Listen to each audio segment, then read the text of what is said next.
नमस्कार, मुहामुही में आपका स्वागत है। इस कार्यक्रम में हर हफ्ते हम ऐसी किसी शख्सियत से बात करते हैं जो हमारे देश और राज्य के लोगों की जिंदगी पर किसी न किसी रूप में असर डाल रहे होते हैं। आज हमारे साथ हैं बिहार धार्मिक न्यास परिषद के अध्यक्ष किशोर कुणाल जी, जो पिछले कई साल से धर्म और समाज सेवा के बीच तालमेल बनाकर चलने की कोशिश कर रहे हैं। किशोर कुणाल जी, आपका बहुत बहुत धन्यवाद जी। आपसे पहला सवाल तो मैं यही कर लेता हूँ कि आप किशोर कुणाल से आचार्य किशोर कुणाल कब और क्यों बन गए? ऐसा है, आचार्य डिग्री के प्रति फैसिनेशन था कि मैं प्री साइंस तक साइंस का विद्यार्थी था। कल होकर इंजीनियरिंग कॉलेज में मेरा नाम लिखाने वाला था। उस समय मैंने बगावत करके इंजीनियरिंग साइंस छोड़कर पटना कॉलेज में आया कि यहाँ पर लेक्चरर होऊंगा। लेकिन 20 साल की उम्र में ही आईपीएस में मेरा सिलेक्शन हो गया और मैं बीए के बाद ही चला गया पुलिस की नौकरी में। तब भी मैंने अपनी तमन्ना नहीं छोड़ी और बीए के बाद पुलिस में रह करके जब मैं पलामू का एसपी था तो एमए हिस्ट्री में उसकी परीक्षा दी। जब पटना का एसपी था तो फिर इसने यहाँ पटना यूनिवर्सिटी से परीक्षा दी, वहाँ इतिहास में, यहाँ संस्कृत में। फिर हमने आचार्य की डिग्री कामेश्वर सिंह संस्कृत विश्वविद्यालय से की। यहाँ कभी बाद में मैं कुलपति बना। लेक्चरर तो नहीं हो पाया, लेकिन भगवान ने मुझे सीधे कुलपति बना दिया। ऑफिशियल नाम भी मेरा बाद में आचार्य किशोर कुणाल हो गया। क्या आपको नहीं लगता कि बिहार में एक अच्छे पुलिस अधिकारी की ज्यादा जरूरत है एक मंदिर और मठ चलाने वाले व्यक्ति की? नहीं, पुलिस अधिकारी तो बहुत अच्छे हैं जो चूंकि आते हैं चुन करके, उसमें कमी उतनी नहीं है जितनी कमी इधर है जो धार्मिक क्षेत्रों में। और जो मंदिर मठ हमारे धार्मिक उत्थान के केंद्र थे, इधर अधिक गिरावट है। और मैं आया भी, कोई व्यक्ति जो है सोच करके कहीं पहुंच नहीं पाता। आदमी सोचता कुछ है और कोई ऐसी शक्ति होती जो ले जाता है कहीं और। मैं पटना का सीनियर एसपी था, मैं विंध्याचल में गंगा जी में डूब गया। चैत्र नवरात्रि में अष्टमी का दिन था जी। मैं गंगा जी में बराबर स्नान करता हूँ, लेकिन बचपन से फिर वही बात है, ज्योतिषी आते थे या मेरी जन्म कुंडली में लिखा हुआ था कि जल मृत्यु होनी है, भगवान ही बचा सकते हैं। लेकिन मैं बहुत विश्वास नहीं करता था, तो मैं स्नान करने गया था वहाँ हिंडाल्को गेस्ट हाउस पर। दोपहर में 2 बजे नहा रहा था, डुबकी लगाते लगाते कभी बाहर अंदर। एक बार तैरना जानता नहीं था, डूबा। और मेरे साथ एक सब इंस्पेक्टर गया था, उसको मैंने घाट से भगा दिया था कि आप क्या कीजिएगा, अकेला इस घाट में मैं बराबर नहाता हूँ। फिर मैं डूब गया, कोई था नहीं, एक चमत्कार से ही बचा, इसलिए मैंने जीवन की धारा बदल दी उस समय से। तो उस नदी की धारा से जो आप बचकर निकले तो जीवन की पूरी धारा ही बदल गई। इसका मतलब क्या ये निकाला जा सकता है कि आप पुलिस के काम में कभी उतने संतुष्ट नहीं रहे जितने अब इस काम में संतुष्ट हैं? मैं आपको बतला दूं, मैं पुलिस नौकरी में जाना नहीं चाहता था। यदि मेरी उम्र 21 साल रहती तो मैं आईपीएस का फॉर्म भी नहीं भरता। आईपीएस के लिए मिनिमम एज 20 है और सर्विस के लिए 21 है। तो चूंकि मेरी उम्र 20 साल थी, इसलिए मैं आईपीएस में ही बैठ सकता था। तो मैंने परीक्षा दी, मैं आईपीएस में आ गया। उससे बढ़िया पेपर लिखे तो बाद में आईएएस में नहीं आ पाया, इसलिए मैं पुलिस में बना रहा। लेकिन 2 साल में जरूर संकट में था। पहले तो मैं समझता था कि मैं सबसे अनफिट आदमी हूँ, शरीर वैसा नहीं पुलिस वाला, कभी खेलकूद में भाग लिया नहीं। बाद में किसी की पिटाई की तो उसको कम चोट आती थी, मुझे ही अधिक चोट आती थी। पुलिस अधिकारी रहते हुए आप अपनी सबसे महत्वपूर्ण उपलब्धि क्या मानते हैं? हर व्यक्ति को, गरीब से गरीब व्यक्ति को भी न्याय देने की चेष्टा की। और कोई भी व्यक्ति जो विक्टिम साइड का था मेरे घर से कभी लौटा नहीं। रात में 2 बजे हो, 12 बजे हो, 1 बजे हो, 3 बजे हो। बिहार की पुलिस में जो आपके उत्तराधिकारी हैं, आपको लगता है कि वो भी इसी सोच के साथ काम कर पा रहे हैं? कुछ है, कुछ नहीं है, उस डिग्री का अंतर है। कुछ लोग कहीं लालच में फंस जाते हैं, कुछ लोग कर्तव्य परायण भी होते हैं। जब बाबरी मस्जिद ढाई गई तब आप अयोध्या में विशेष कार्यकारी अधिकारी थे और बाबरी मस्जिद ढहा दी गई। आपको कभी इसके लिए कोई अफसोस हुआ? बाबरी मस्जिद ढाई गई 6 दिसंबर 1992 को जी। और इसके 3 महीने पहले मैंने सरकार को एक लिखित रिपोर्ट दी थी कि केवल चूंकि भारत सरकार ने वहां पर 150 कंपनी और बाद में 800 कंपनी फोर्स भेजा था, लेकिन सरकार तो वहां पर भारत सरकार की थी नहीं जी। तो मैंने कहा था कि आप ये लोग नहीं मान रहे हैं तो आप अयोध्या, फैजाबाद और नंदीग्राम जहाँ भरत जी रहते थे, इनको मिलाकर के यूनियन टेरिटरी बना दीजिए। और यदि लोग पूछते हैं लेफ्ट वाले तो बोलिए गया कि वहाँ कल्याण सिंह जी की सरकार है, वो तो मस्जिद ढवा देंगे, इसलिए हम केंद्र शासित प्रदेश बना रहे हैं।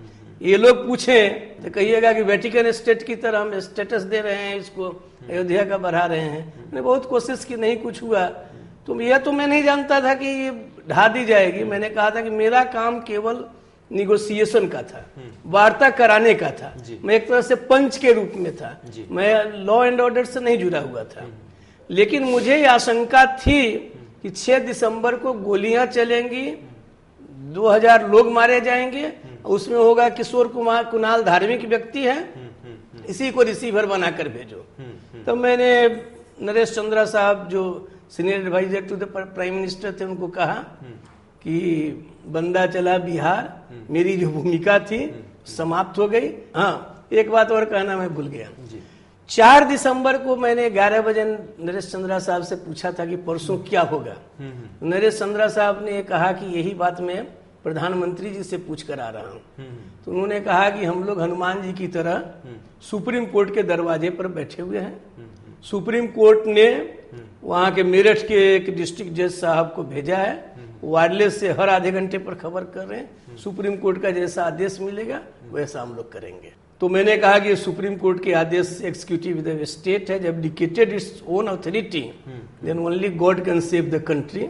आई was just a negotiator, now I am going. अब आपको क्या लगता है, अब क्या सॉल्यूशन है फाइनली? ऐसा है कि सॉल्यूशन तो सुप्रीम कोर्ट के, एक तो है कि सुप्रीम कोर्ट के का जब निर्णय आएगा वो सॉल्यूशन है। हाई कोर्ट ने जो फैसला दिया वो देश के हित में है, सबसे अच्छा फैसला है। राम मंदिर वहीं पर बनना चाहिए जहां पर बाबरी मस्जिद थी, ऐसा लगता है? ऐसा है, वो मैं यहाँ नहीं कहना चाहूंगा, मैं इतना ही कह सकता हूँ इतिहास का विद्यार्थी होने के कारण जहाँ रामलला जी विराजमान है वहां पर राम मंदिर था और इस देश में सदियों से लोग उसको मानते आए हैं जी। यह ऐसे ऐतिहासिक प्रमाण हैं। कहीं से आपकी ये भावना है कि राम मंदिर उसी जगह पर बने? राम मंदिर बनना चाहिए, जो 72 एकड़ का प्लॉट है जी, उसमें राम मंदिर भी बनना चाहिए, उसमें मस्जिद भी बननी चाहिए। हाई कोर्ट में मैं उस दिन बहस में था, हाई कोर्ट के 2 जजों ने आपस में बात करके प्रस्ताव भी दिया था कि इसको आप लोग मान लीजिए, जहाँ जन्म स्थान मान रहे हैं वहां मंदिर बना लीजिए, बगल में मस्जिद बनने दीजिए, लेकिन किसी ने इसको नहीं स्वीकार किया। वहां मंदिर बनेगा नहीं बनेगा, मस्जिद उसी कैंपस में बन पाएगी नहीं बन पाएगी, ये सब सुप्रीम कोर्ट तय करेगी। लेकिन आपने यहाँ पर अंकोर वाट की तर्ज पर हाजीपुर में राम मंदिर बनाने की ठान ली है जी। तो इस मंदिर को बनाकर क्या हासिल करेंगे आप? जो धार्मिक लोग हैं उनके लिए गौरव का विषय होगा कि बिहार में संसार का सबसे बड़ा मंदिर, जो लंबाई चौड़ाई में सबसे अधिक और ऊंचाई में सबसे अधिक बनने जा रहा है। इसकी घोषणा कुछ होमवर्क पूरा किए बिना कर दी गई। पहले 222 फीट इसकी ऊंचाई बताई गई, फिर बाद में पता चला कि बीएचयू में तो 252। ऐसा है कि हम लोग इतिहास के विद्यार्थी पुस्तकों से अधिक जाते हैं। वो था कि 216 फीट तंजौर में जो बृहदेश्वर मंदिर है वही देश का सबसे ऊंचा मंदिर है। जितने भी हिंदू आर्किटेक्चर की पुस्तकें हैं। फिर मैं आर्कियोलॉजिकल सर्वे ऑफ इंडिया में गया, वहां जब मैंने बात की तो चूंकि यहाँ का विश्वनाथ मंदिर का जो शिखर है ऊंचा तो जरूर है लेकिन भव्य नहीं है, क्योंकि इसमें लंबाई चौड़ाई उतनी नहीं है। तो वहां मुझे पता चला कि इसकी ऊंचाई 252 है जी। तो 252 है तो हम लोगों ने 270 कर दिया। और आप नवंबर में जो है एक समुद्र मंथन भी करवाने वाले हैं। ऐसा है कि वाल्मीकि रामायण बालकांड 45वां सर्ग, इसमें लिखा हुआ है कि जब भगवान राम लक्ष्मण के साथ गंगा सोन पार करके जब जाते हैं वैशाली में, तो वहाँ के राजा सुमति उनके स्वागत में आते हैं। विश्वामित्र मुनि उनके साथ हैं। तो विश्वामित्र मुनि से प्रश्न करते हैं राम जी कि इस देश का वृत्तांत बतलाइए। तो विश्वामित्र जी उनको सुनाते हैं कि अतीत में इस देश में समुद्र मंथन हुआ था और समुद्र मंथन की पूरी कथा उन्होंने बतलाई। कैसे मंदराचल को ला करके यहाँ पर कैसे शेषनाग जी को मथानी बना करके देवताओं ने और दानवों ने अपने को अजर यानी कभी बूढ़ा नहीं हो, अमर यानी कभी मरे नहीं और सदैव निरोग रहे, इसी के लिए समुद्र मंथन। लेकिन कुणाल साहब कुछ हास्यास्पद नहीं लगता नदी में समुद्र मंथन? बिहार में आप समुद्र नहीं, ऐसा है ये भौगोलिक सीमाएं बढ़ती घटती। अब उस समय जो है हो सकता है कि समुद्र यहाँ तक रहा हो। अगर आपकी बात को मान भी लिया जाए तो अब तो वहाँ पर समुद्र नहीं है, नदी में आप समुद्र नहीं, ऐसा मैं आपको बतला दूं। नहीं, ये जिस अंकोर वाट मंदिर की बात हो रही है, इसमें एक पूरी गैलरी है जो समुद्र मंथन की है। हम जब अंकोर वाट मंदिर बनाएंगे तो उसमें भी मुझे एक समुद्र मंथन का गैलरी बनानी होगी। लेकिन कोई इस तरह का कार्यक्रम आयोजित करना, उसको समुद्र मंथन का नाम देना, ये कहना कि हर रोज जैसे समुद्र मंथन में हर रोज जो है 14 रत्न निकले थे एक एक करके, उस तरह से रत्न एक महीने का होगा।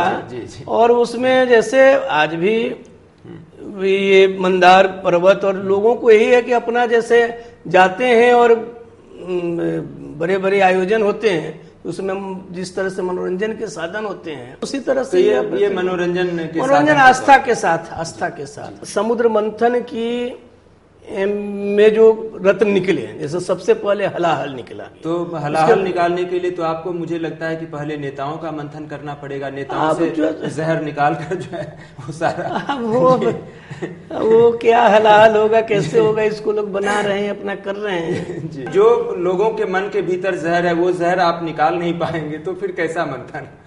मंथन ऐसा है कि ये समुद्र मंथन एक प्रतीक है जो देश के किसी भाग में अब तक किसी ने दावा नहीं किया। ठीक है कुणाल साहब, ठीक है, क्या लगता है आपको इस देश में मंदिरों मस्जिदों की ज्यादा जरूरत है या स्कूलों और अस्पतालों की? ऐसा स्कूल अस्पताल भी हम लोगों ने 100 करोड़ से अधिक के अस्पताल बनाए हैं और भी शिक्षा क्षेत्र में भी काम कर रहे हैं।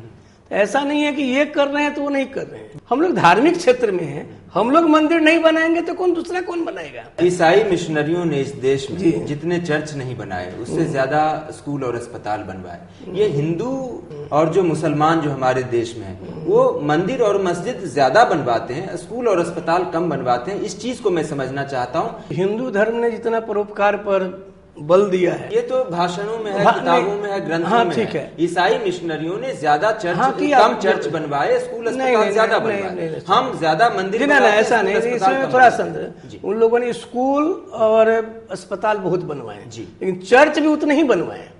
और मैं सांप्रदायिक ढंग से बात नहीं करना चाहता हूँ। उनके यहाँ 100 में 80 हैं परोपकार करते हैं, लेकिन परोपकार के साथ साथ उद्देश्य कुछ और रहता है। हम लोगों के यहाँ जितने हमारे मठाधीश हैं उन लोगों को अपना केवल साम्राज्य विस्तार चाहिए, परोपकार से या धर्म का जो मूल तत्व है उससे कोई मतलब नहीं है। दक्षिण में कुछ परंपरा अभी भी है, उत्तर भारत में परंपरा समाप्त हो गई थी। महावीर मंदिर ने इस परंपरा को पुष्ट किया है। हाँ, अब हम लोगों का एक दायित्व बनता है कि हनुमान जी के मंदिर में इतने पैसे आ रहे हैं, लोगों की इतनी आस्था है, तो हम लोग संसार का सबसे बड़ा मंदिर बना दे। तो संसार का सबसे बड़ा स्कूल और संसार का सबसे बड़ा अस्पताल आप बिहार में कब बनवाएं? अस्पताल तो हम लोग बना रहे हैं। यहाँ का कैंसर संस्थान है, वो टाटा मेमोरियल के बाद सबसे बड़ा अस्पताल हिंदुस्तान का है। हम लोगों ने बच्चों का जो अस्पताल बनाया है, आज 3 जो बड़े सबसे अस्पताल हैं, जो नियोनेटल केयर का, जिसमें संसार का सबसे बड़ा नहीं, संसार का तो उतने सामर्थ्य नहीं, वो संसार का मैं नहीं बना। जब सबसे बड़ा मंदिर हम बना सकते हैं, मंदिर बना सकते, सबसे बड़ा अस्पताल हम क्यों नहीं बना सकते? इसके लिए करोड़ों नहीं अरबों चाहिए। आपके ट्रस्ट का सबसे पॉपुलर सबसे प्रतिष्ठित मंदिर है महावीर मंदिर, और महावीर मंदिर की कमाई भी जो है करोड़ों में होती है, जहाँ तक मेरी समझ में। कमाई नहीं कही है, भगवान को चढ़ावा। हाँ ठीक है, भगवान को चढ़ावा। और उसी महावीर मंदिर के बाहर भीख मांगने वालों की इतनी लंबी कतार जब देखते हैं तो कहीं से नहीं लगता है कि हमारे जो धर्म है वो गरीबों के लिए अपनी जिम्मेदारी का निर्वाह उस तरह से नहीं कर पा रहे हैं? वहाँ जो लोग भिखारी हैं वो शायद हमसे आपसे अधिक कमाते हैं। तो अगर हमसे आपसे ज्यादा वो कमा रहे हैं तो फिर वो वहाँ पर क्या कर रहे हैं? पैसा मांग कर तो धर्म को बदनाम कर रहे हैं, समाज को, बिहार को बदनाम कर रहे हैं। नहीं है तो समस्या कल भी नहीं ना, ऐसा कल भी मैं तो साल में 1 लाख हर महीने। और अगर वो सचमुच गरीब हैं, भीख मांगने की सचमुच जरूरत है तो उनके बारे में सोचिए। तो सोचा तो जा रहा है। भोजन हमारे यहाँ दरिद्र नारायण भोजन हम लोग खिलाते हैं, बाहर के लोग आते हैं खिलाते हैं, पैसा उनको मिलता है। और महावीर मंदिर 1 लाख रुपया महीना देने के लिए तैयार है उनकी परवरिश के लिए। लेकिन हम लोग 100-200 आदमी जो वहाँ हैं उनको हम लोग फिजिकली हटा नहीं सकते। प्रशासन को कल भी मैं होम सेक्रेटरी साहब से मिला हूँ, तो पहली समस्या ये रखी है। तो बिहार का प्रशासन इतना निष्क्रिय है? निष्क्रिय नहीं है, लेकिन भिक्षावृत्ति में मुख्यमंत्री जी ने बहुत पहले इसकी चिंता व्यक्त की थी, लेकिन आज तक जो यहाँ का समाज कल्याण विभाग है तो भिक्षुकों को हटाने मुझे वो चीज आपसे समझनी है कुणाल साहब कि सरकार अगर चाहे तो रामदेव के हजारों समर्थकों को रातों रात हटा सकती है, और सरकार चाहे तो महावीर मंदिर के पास हमसे और आपसे ज्यादा कमाने वाले भिखारियों को नहीं हटा सकती है। नहीं, रामदेव बाबा के समर्थकों को हटाया जी, तो फिर वो दोबारा वहां नहीं गए जी। रामदेव बाबा ही खुद भाग गए अपने। यहाँ जो लोग हटाए जाएंगे, एक बार तो कोई भी हटा सकता है, लेकिन इनकी जो प्रवृत्ति है वहाँ कमाने की, वो बार बार ही आएंगे। कुणाल साहब, आजकल पूरी दुनिया में जो है सभी धर्मों में मुझे लगता है कि बड़े बड़े उपासना स्थल बनाने की होड़ लगी है। क्या लगता है आपको, हम लोग जो है पूरी दुनिया के लोग जो हैं वो ज्यादा धार्मिक होते जा रहे हैं? नहीं, धार्मिक होना तो मैं नहीं कहूँगा, धार्मिकता जरूर बढ़ रही है लोगों में, ये मैं कहूँगा। और मंदिर बनाना ऐसा है या कोई धर्मस्थल बनाना, ये न केवल धार्मिकता का प्रतीक है बल्कि एक दिखावा है। नहीं, दिखावा नहीं मैं कहूँगा, एक ऐसा स्थल भगवान के लिए बनाया जा रहा है जो लाखों लोगों को शांति प्रदान। या हम लोग ज्यादा विधर्मी होते जा रहे हैं, ज्यादा अधर्मी होते जा रहे हैं, तो उस पर आवरण चढ़ाने के लिए बड़े बड़े मंदिर, मस्जिद, चर्च बनवा रहे हैं। नहीं, ऐसा है, ये उन लोगों की समझ है जिनको धर्म का जो मर्म है उसका पूरा ज्ञान नहीं है। जो असली धर्म है, मैं धार्मिकता की बात नहीं कर रहा हूँ, धर्म हो, हिंदू धर्म हो, इस्लाम हो, ईसाई धर्म हो, कोई धर्म हो, बौद्ध धर्म हो, उसमें यदि व्यक्ति सचमुच जाता है तो संकट की बेला में खास करके उसको शांति मिलती है, सांत्वना मिलती है। तो अगर हम लोग सब इतने धार्मिक होते जा रहे हैं, ज्यादा धार्मिक होते जा रहे हैं जैसा आप कह रहे हैं, तो फिर इतनी लूट खसोट, मारकाट, भ्रष्टाचार क्यों बढ़ता जा रहा है? इसके दो कारण हैं। जो धर्म के जो मूल तत्व हैं, सत्यं वद